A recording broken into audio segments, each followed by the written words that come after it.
చేస్తాం. తర్వాత యాక్సిలలో కూడా చెక్ చేస్తాం. ఈ థర్మోమీటర్ని మనము ఎలాంటి షేప్లో ఉండాలంటే ఇది ట్యూబ్ షేప్లో ఉంటుంది. ఈ ట్యూబ్ షేప్లో ఉండేదాన్ని మనము థర్మోమీటర్ అంటాం.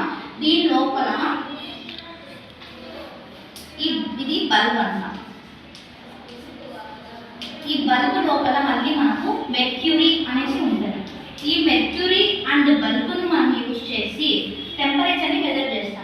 ఈ ఎడ్జ్ పార్ట్లో ఉన్న పార్ట్ని మనము యాక్సిలాలో కానీ ఓరల్గా కానీ రెక్టంలో కానీ దీన్ని ఇన్సర్ట్ చేసి టైమింగ్స్ అనేది ఉంటుంది. ఎన్ని మినిట్స్ అంటే 1 మినిట్ అనేది మనం ఇన్సర్ట్ చేస్తాం. 1 మినిట్ తర్వాత రిమూవ్ చేసి చెక్ చేసినప్పుడు ఇందులో ఉండే మెర్క్యూరీ అనేది మెజర్మెంట్ చూపిస్తుంది. దీంట్లో మళ్ళీ మనకు మెజర్మెంట్స్ ఉంటాయి. 110 అనేది మ్యాక్సిమం ఉంటుంది. 95 అనేది మినిమం స్టార్టింగ్ అనమాట. 95 నుంచి 96, 97, 98, 99, 100 అలా 110 వరకు కూడా ఉంటుంది. ఈ విధంగా మనం థర్మామీటర్ని యూజ్ చేసి మనం టెంపరేచర్ అనేది మెజర్ చేస్తాం అనమాట. ఈ సైడ్స్లో మనకి రెక్టము ఓరల్ యాక్సిలా ఎంత మినిట్ మనం చెక్ చేసుకుంటామంటే 1 మినిట్ మనం ఇన్సర్ట్ చేసి తర్వాత మెజర్మెంట్స్ అనేది రాసుకుంటాం. ఈ విధంగా హ్యూమన్ బాడీ టెంపరేచర్ గురించి మనము ఈ కొన్ని విషయాలు తెలుసుకున్నాం. మళ్ళీ నెక్స్ట్ వీడియోలో టుమారో మళ్ళీ మనము వేరే టాపిక్తో మళ్ళీ మనము డిస్కస్